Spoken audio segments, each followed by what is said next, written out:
இந்த other stock வந்து 6 upgrade பண்ணதுக்கப்புறம் அப்டேட்டட் வீடியோ போட சொல்லி ஒரு யூசர் கேட்டுட்டு இருந்தார். இப்போ பாருங்கள், அப்டேட் பண்ணதுக்கப்புறமும் இந்த 100க்கு அப்புறம் வர அந்த பர்சன்டேஜ் காணும். ஸோ அந்த ப்ராப்ளம்லாம் சால்வ் ஆகலை, அப்படியே தான் இருக்குது. நானே மறந்துட்டேன் இந்த வண்டி வாங்கினது ப்ராப்ளம் அவங்களுக்கு சால்வ் பண்ண தெரியலன்னு சொல்லிட்டு நானே மறந்துட்டேன். ஸோ அவர் கேட்டதுக்காக நான் வந்து திரும்ப இதை வீடியோ எடுக்கிறேன். நான் இன்றைக்கி தான் நானே பார்க்குறேன். நான் ரொம்ப நாளாக வண்டி யூஸ் பண்ணலை. என்ன தான் வெர்ஷன் அப்கிரேட் ஆனாலும் இப்போ 6 நான் வாங்கும்போது 5.09, அப்புறம் 5.12, இப்போ 6. இவனுங்க அப்கிரேட் பண்ணாலும் ப்ராப்ளம் சால்வ் பண்ணல, சும்மா வந்து கதை விட்டுட்ருக்கானுங்க. அப்கிரேட் பண்ணிட்டு தான் இருக்கானுங்க, ஒரு ப்ராப்ளமும் சால்வ் ஆகல. ஸோ டிஸ்பிளேல எந்த சேஞ்சஸும் இல்லை ஏத்தர் ஸ்டாக் அப்டேட் பண்ணதுக்கப்புறமும். ஃபோர்க்கில் தான் அந்த ப்ராப்ளம் சால்வ் ஆகவே இல்லை. ஆக்சுவலாக இது பாருங்கள், இது வந்து ஆயில் ட்ரேஸ் மார்க். இது ஆயில் வந்து லீக் ஆச்சுன்னா இதை வச்சு தான் கண்டுபிடிக்க முடியும். ஆயில் லீக் ஆகுதுன்னு நான் விட்டு அந்த ப்ராப்ளத்தையும் இன்னும் சால்வே பண்ணலை. இது வந்து அழுக்கு, இது வந்து ஆயில். வந்து செக் பண்ண சொல்லி தான் விட்டேன். டிஸ்பிளே ஹேங் ஆகுதுன்னு விடும்போதே ஃபோர்க்கும் ப்ராப்ளம் இருக்குது, பேட்டரி ஹெல்த் செக்கும் பண்ணி கொடுங்கன்னு சொல்லி விட்டேன் வண்டியை. பேட்டரி ஹெல்த் செக் பண்ணிட்டேன், நல்லா தான் இருக்குன்ட்டு ஓரலாக சொல்கிறாங்களே தவிர அது எத்தனை % ஹெல்த் இருக்குது அப்படின்றதெல்லாம் டீட்டெயிலாக சொல்லலை. அவங்க அதுக்கு பதில் என்ன சொன்னாங்கன்னா, வாயிலே போய் சொல்லிட்டாங்க ஒரு 96 இருக்குது ஹெல்த்து.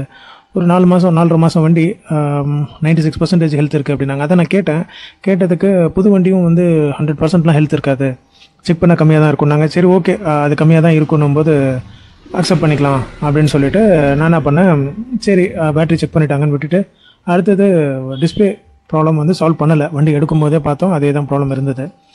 அதுக்கப்புறம் ஒன்றும் அவங்களால முடியாதுன்னு எனக்கு தெரிஞ்சு போச்சு. சாவி ஆஃப் பண்ணி ஆன் பண்ணாங்க, போயிடுச்சு அந்த டிஸ்பிளே எரர். அதுக்கப்புறம் என்ன சொன்னாங்க, எப்போல்லாம் இந்த ப்ராப்ளம் மறுபடியும் வருதோ அந்த டைம்லேயே கால் பண்ணுங்கள், த்ரூ ரிமோட்லேயே பார்த்துடலாம் அப்படின்னாங்க. சரி அப்படின்னு நான் வந்துட்டேன், அதை ஒன்றும் பண்ண முடியாது அப்படின்ட்டு. இனிமேல் இந்த லெஃப்ட் சைடில் இருக்க ஃபோர்க்கில் ஆயில் ட்ரேஸ் இருந்துச்சு. ஸோ அது ஆயில் ட்ரேஸ் இருந்துச்சுன்னு சொல்லிட்டு கண்டுபிடிச்சி நான் சொன்னேன், இந்த மாதிரி ஃபோர்க்கில் ஆயில் லீக் ஆகுது அப்படின்னு சொல்லி. சரின்னு சொல்லி ஃபோர்க் மாற்றி கொடுத்துட்டாங்க. ஒரு சைடு தான் மாற்றினாங்க, இன்னொரு சைடை வந்து ப்ராப்பராக செக் பண்ணலையா இல்லை என்னன்னு எனக்கு தெரியல. அதுக்கப்புறம் மறுபடியும் நம்ம தான் டிஸ்பிளே இஷ்யூன்னு அப்பப்போ கொண்டு போய் விட்டுட்ருக்கோமே வண்டியை. ஸோ விடும்போது நான் என்ன பண்ணேன், இந்த சைடும் வந்து ஆயில் மார்க் லைட்டாக இருக்குது. அந்த ஒன் சைடை வந்து மாற்றினதுக்கப்புறமா இந்த சைட்லேருந்து ஆயில் லீக் ஆகுது.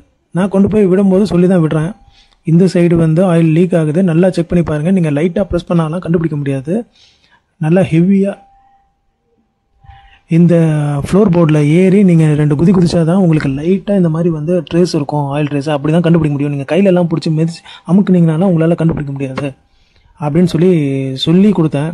அவங்க என்னத்தை செக் பண்ணாங்கன்னு தெரில. அதுக்கப்புறம் ஆக்சுவலாக இது தொடச்சா போயிடும். இப்போ நான் இதை தொடச்சிட்டேன்னு வச்சுக்கோங்களேன், செக் பண்ணிட்டோம் நல்லா தான் இருக்குது அப்படின்னு சொல்லிடலாம். ஸோ அப்படி மறுபடியும் நான் இதே மாதிரி காமிக்கணும் அப்படின்னா மறுபடியும் நான் ஒரு 100 கிலோமீட்டர் இல்லை 50 கிலோமீட்டர் நான் ஓட்டணும், இல்லைனா நிறைய பம்ப் பண்ணணும்னா நம்ம எங்கேயாவது கொண்டு போய் பள்ளம் மேட்டில் கொண்டு போய் விட்டோன்னா தான் நம்ம இந்த ஆயில் ட்ரேஸை நம்மளால் காமிக்க முடியும். இப்போ இங்கேயும் ப்ராப்ளம் இருக்குது. ஸோ இப்போ இதையும் நான் மாற்றணும். ஆனால் நான் விட்டு எடுத்தது யூஸே இல்லை. சர்வீஸ்க்கு விடும்போது சொல்லி கொடுத்து அவங்க எதுவுமே அப்போ பண்ணலை. இப்போ நான் மறுபடியும் சர்வீஸ் கொண்டு போய் விட்றேன். அவங்க இதை போஸ்ட்போன் பண்ணிகிட்டே இருந்தாங்கன்னா நீங்கள் என்ன பண்ணுவீங்க, உங்களுக்கு ஒரு தடவை டைம் இருக்கும், நீங்கள் கொண்டு போய் விடுவீங்க. மறுபடியும் இதே ஒரு வேலையாக கொண்டு போய் திரும்ப விட்டுட்ருக்க முடியாது இல்லையா. ஒரு தடவை விடும்போதே டெக்னீஷியன்னா நம்ம ஒரு டவுட் இருக்குன்னா அவங்க அதை கன்ஃபார்ம் பண்ணி மாற்றி கொடுக்கறது தான் அவங்களோட வேலை. பட் அவங்களாலே கண்டுபிடிக்க முடியலன்னா நம்ம ப்ரூவ் பண்ணுறது ரொம்ப கஷ்டம் போல இருக்குது. இனிமேலாவது இது ஹீரோவோட டைப்பில் இனிமேல் ஹீரோ சர்வீஸ் எடுப்பாங்கன்னு நினைக்கிறேன். ஹீரோ சர்வீஸ் எடுத்துட்டாங்கன்னா மேபி ஃப்யூச்சரில் சர்வீஸ் இஷ்யூ வந்து சால்வ் ஆகிறதுக்கு சான்சஸ் இருக்குது. எல்லா ஸ்க்ரூவையும் கழட்டி மாட்டி பாருங்கள், எல்லாம் துருப்பிடிச்சிருச்சு. அவங்ககிட்ட விட்டு வண்டி சர்வீஸ்க்கு விட்டு எடுத்து கடைசியில் வண்டி எல்லா ஸ்க்ரூவையும் கழட்டி மாட்டி எல்லாம் ரஸ்ட்டாகி தான் இருக்கும், எல்லாம் தேஞ்சு போய் தான் இருக்குது. ப்ராப்ளம் ஆனால் சால்வ் ஆகலை. ஏத்தரில் நீங்கள் இனிமேல் வண்டி வாங்கினீங்கன்னா ப்ராப்ளம்னு வந்துச்சுன்னா நீங்கள் ப்ராப்ளம் வந்து சால்வே ஆகாது.